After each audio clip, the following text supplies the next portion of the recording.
Merrill Memo with Matthew Dickerson from Dubbo Regional Council.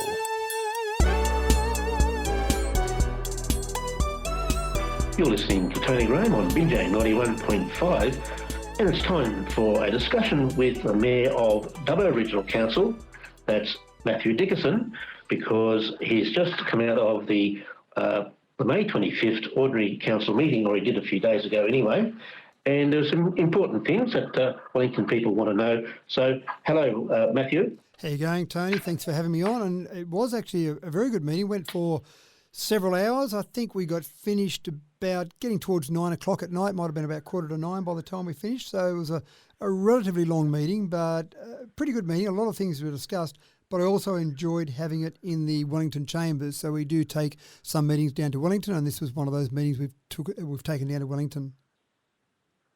Oh, I didn't realise it was at Wellington. We didn't have it on the radio either. So, okay. Well, we had a full gallery there, so some people in Wellington had heard about it, and it was actually quite a boisterous and passionate gallery that we had there on Thursday night, with several speakers jumping up and wanting to put their views forward, which is exactly what Public Forum is all about. So I quite enjoyed that. Some of them probably stepped over the mark a few times. I had to remind them that it wasn't a forum to throw insults around, but they got the hang of that and then got their views put forward. So a Red Bunches gallery, I really love it. I think this is in the spirit of democracy, whether it's done correctly or whether it's not. I really enjoy it, Tony, because it is really raw democracy. Councillors sit around there, we hear from the public, we debate topics, and then you put your hand up, and you can't get a much simpler democracy than that. Yeah, you put your hand up and it gets chopped off, doesn't it? There might have been some in the audience that when certain hands went up, they might have liked to have stared longer at those hands and cut some of them off, I'm sure.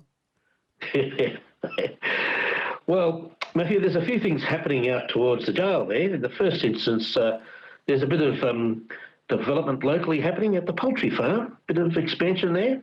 Yeah, that's right. And it was interesting. There was actually someone who came along to the public gallery and did actually have a bit of a discussion about some of the smells that they were concerned about from that poultry farm. Now, there's a couple of things here. We think the idea of expanding any business in our local government area is a good idea, but you've got to do it right. You've got to make sure you're looking after your neighbours and doing it within the planning legislation. So the poultry farm certainly complied with all the legislation, but it was also recognised that there were some potential smells there. So there was a consent condition, and this was before a person came along to the public forum and presented their views about the smell, but there was a consent condition about the way they had to treat some of the waste materials there, and the staff believed that with this additional treatment, then the smells wouldn't have been evident there. So I think the person who came and presented at Public Forum was quite happy with that, and we voted to allow that to go through, and essentially that's more expansion, more employment and more income for the Wellington area. Yeah, and not far away there's been some developments with the upgrade of the Goolma Road and 12 Mile Road intersection, that notorious intersection that's seen quite a few bad accidents actually. So what's happening with that? So that's one where the road has to be upgraded for the construction of the wind farm out along that road. Now, one of the tricky parts here is that, or a couple of things. One of the good things about renewable energy projects is that you will get community benefit funds from the wind farm constructions, not necessarily from solar farm. But people think that money is going to go to the roads. Sometimes it may, but there's a separate component altogether that if any of these renewable energy projects need to use the roads and bring along wind turbines or masts or solar panels, whatever it might be, the roads may well need to be upgraded to a certain standard.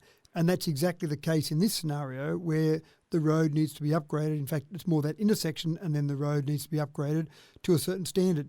Now, council wouldn't normally get involved in that because it's up to the proponent to upgrade that road. The consent authority is via the state government, not via council. But this one was a little bit trickier with the ownership of that road and the ownership of the intersection with some components around that intersection. It actually was deemed a bit easier for council to get involved in that process with some of the purchasing of that land and then some of the work to be done in terms of some of the initial construction work, but council does all that at zero cost to council. In other words, we might have to purchase some of that land, we might have to do some certain treatments on there, and the proponent has to pay us back at 100% recovery. So there's no cost to the community there. It's just a tricky way in the way that we had to actually go about that one. But that's a good sign from my perspective, Tony. It's a good sign that things are progressing, and you will see the community will see different parts of roads upgraded, again at no expense to the ratepayers, no expense to the state government. All the expense will be covered by the proponents for these various projects. Oh, that's good. Now, I see, Matthew, that it's going to be a little bit safer for you in Cameron Park when you go to have a go on one of the swings. There's a new fence going up. A new fence going up so I don't run out onto the road, Tony. Now, Yes. This does go back to 2021. There was a resolution of council at the time that said that a fence or $72,500 should be reallocated to Cameron Park Playground for a suitable fence, subject to community consultation. And for some reason that stalled there from that resolution of council back in 2021, and it was actually former Mayor and former Deputy Mayor of Dubbo Regional Council, Anne Jones, who reminded me about that resolution, which I wasn't aware of, went back, looked through the records, found that resolution. So we've gone out now, we've done the community consultation. The consultation was clearly in favour of having a fence around Cameron Park. So that was resolved at the council meeting that a fence will go around Cameron Park. Around the playground at Cameron Park, not around the entire Cameron Park, around the playground there. So if you're sitting there at the cafe having a coffee, your kids can be playing in there and you'll be confident in the knowledge they'll still be in the playground after you've finished your coffee. Hopefully you're still keeping an eye on your children, obviously, but they're not going to run out onto the highway that's out the front there. What's your favourite piece of playground furniture there, Matthew? I'm a bit of a fan of anything that's got a slippery dip associated with it. So anything that you can get up high on and slide down. It's got speed involved. I like my speed. So probably anything along those lines, Tony. Well, I thought it might have been the donkey ride. But anyway, I'm mistaken. Well, anyway, moving on from that, that's a good outcome. I think a lot of people will be pleased about the safety issue being addressed there, being so close to the main road and also not very far from the river. So well done there.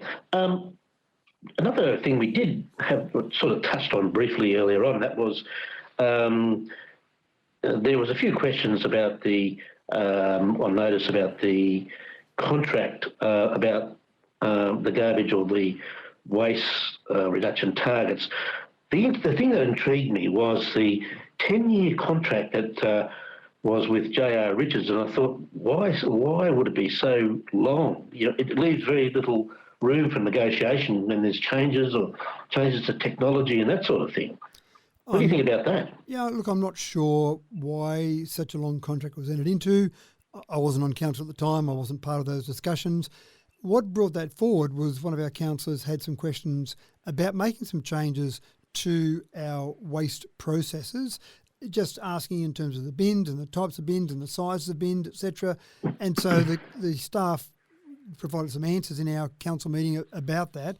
And the contract at the moment that's out there has a completion date of the 30th of June 2028. So it was a 10-year contract that was entered into. So we're about halfway through that contract, just under halfway through that contract now. To make any significant changes to that contract now would be very expensive for council, because obviously the contractor would be legally have the law on their side to then say, well, if you're going to make changes, we need to charge you extra funds because of those changes impacting the plans that they've put in place. So I don't really know why, and it does make it hard to make any changes to that contract because you've got such a long contract, and it can be expensive if you want to make those changes. Yeah, very interesting, I thought. Now, one thing we also discussed was an idea that you've having in relation to creating a little bit more tourism in the place, and that is Energy Co. Now, Energy Co, you were talking to the Energy Co board, so Explain what that's all about. So the Energy Co board were in Dubbo on Tuesday night last week, and I did go and have the chance to meet with them, and I did ask the CEO to give me a little bit of latitude. I need 5 minutes after dinner just to talk about an idea. And I actually also met with a coalition of regional energy mayors on Friday in Sydney, and we met again with the CEO of the of Energy Co. But what I pitched to the board was something that involved basically stealing some ideas from history. And I did look back at the Snowy Mountains Hydro Scheme. The 17th of October 1949, that scheme started. It took 25 years to complete, as most people are aware of. It wasn't until 1955 that they started producing any power from that scheme, but in the early 50s, they already had built an educational and tourism centre as part of that to try and explain to people what it was all about. That now sits at the Snowy Hydro Discovery Centre in Cooma.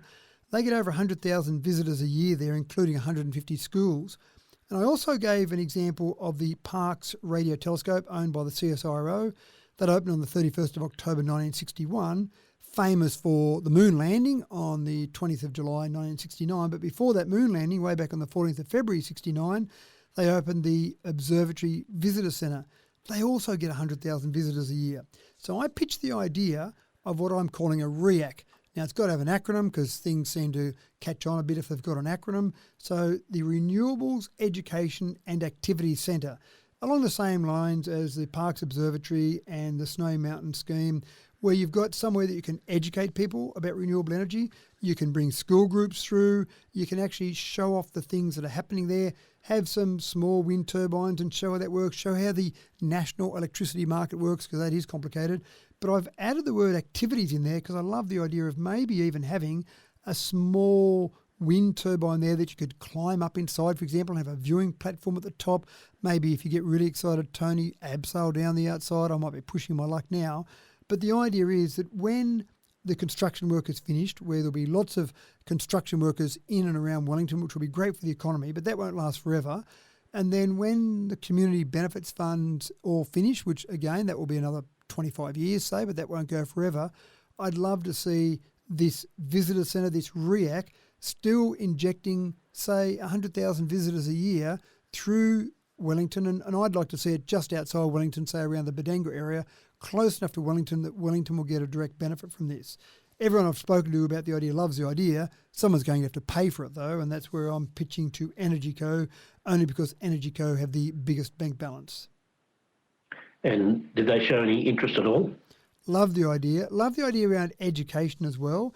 And that's exactly why the Snowy Mountain Scheme started their visitor centre so early in the piece, because they had to explain to people way back in 1949 what was this whole hydro scheme, what was it all about. I think we're in the same space now, Tony, with renewables, with wind turbines, with batteries, with solar panels.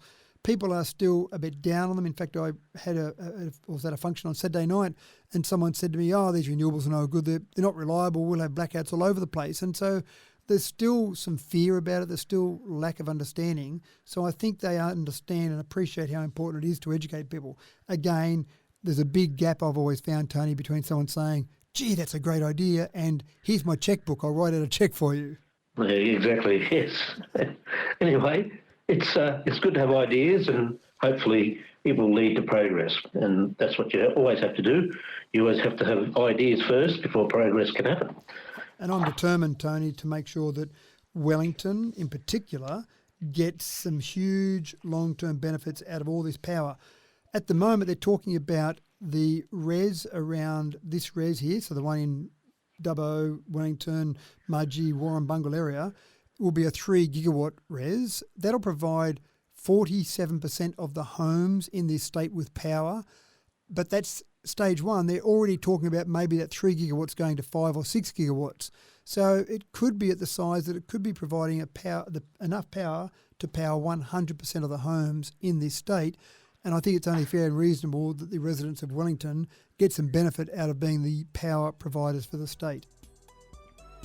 Okay, and we've been talking to Matthew Dickinson, the Mayor of Dubbo Regional Council, on Binjang 91.5. Thank you very much, Matthew. Thank you, Tony. Appreciate your time.